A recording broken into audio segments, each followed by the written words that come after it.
Hello students. तो आज हम जो है हिंदी के 25 महत्वपूर्ण प्रश्न देखेंगे, ठीक है, इस वीडियो में।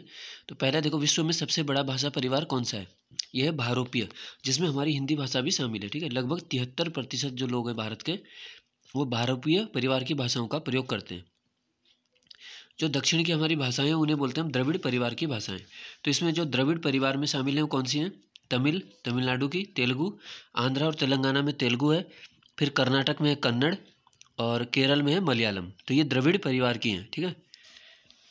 इसके बाद है उत्तराखंड की द्वितीय राजभाषा क्या है? तो प्रथम तो हम जानते हैं हिंदी है, ठीक है, और द्वितीय राजभाषा है संस्कृत। 1 जनवरी 2010 को इसे अपनाया गया और अनुच्छेद 345 के अंदर ये प्रावधान है। अगला है संस्कृत के दो भेद कौन से माने जाते हैं? एक है वैदिक संस्कृत, एक है लौकिक संस्कृत। नेक्स्ट है भारत की प्रथम देश भाषा किसे माना गया? तो यह है पाली, जो कि बौद्धों द्वारा इस्तेमाल की। गौतम बुद्ध ने अपने जो उपदेश हैं वो पाली में ही दिए। तो ये हमें ध्यान रखना है कि बौद्ध धर्म से अगर संबंधित भाषा पूछी जाएगी वो है पाली, ठीक है। और जो प्राकृत है वो क्या है? इसे प्रथम भाषा भी कहा जाता है, प्राकृत। तो प्राकृत का अर्थ है प्रथम भाषा। संस्कृत के बाद प्राकृत ही बनी थी। और ये जैन धर्म के जो उपदेश हैं वो प्राकृत में है। तो जैनियों की जो भाषा है वो क्या है? प्राकृत है, और बौद्धों की है पाली। नेक्स्ट है भरत मुनि ने नाटक को क्या कहा है? तो नाटक में इन्होंने अपने 8 रस भी बताए थे और पंचम वेद भी बोला है, ठीक है। नाटक को पंचम वेद किसने कहा? भरत मुनि, ठीक है। नाट्य शास्त्र प्रसिद्ध ग्रंथ है इनका।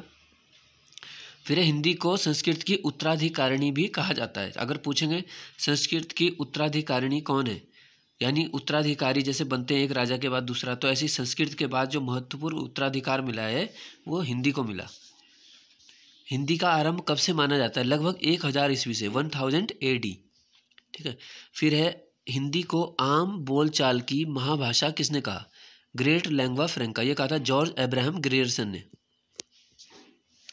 हिंदी का संबंध किससे माना जाता है? सौर यानी अपभ्रंश से माना जाता है।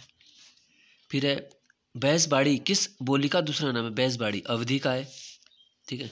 अवधी का जो सबसे प्रसिद्ध ग्रंथ है वो कौन सा है? श्री रामचरितमानस, तुलसीदास द्वारा रचित। फिर हरियाणवी या हरियाणी को बांगरू नाम किसने दिया? ये भी जॉर्ज ग्रियर्सन ने ही बोला था, हरियाणवी को बांगरू, ठीक है। फिर है देवनागरी मूलतः किसकी लिपि है? तो संस्कृत की है। अब इसके अलावा जो है नेपाली, ठीक है, और हिंदी, तो इनकी लिपि भी देवनागरी है, ठीक है। देवनागरी जो लिपि है वो किससे विकसित हुई? तो ब्राह्मी लिपि से ही विकास हुआ है। और जो देवनागरी का प्रथम उल्लेख मिलता है वो कहाँ से मिलता है? गुजरात के जो राजा जयभट्ट थे उनके शिलालेख से पहला उल्लेख मिला है देवनागरी का, ठीक है। तो ये ध्यान रखना है, गुजरात के राजा जयभट्ट। देवनागरी लिपि किस प्रकार की है? तो ये अक्षरात्मक लिपि है, क्योंकि इसमें अक्षर हैं।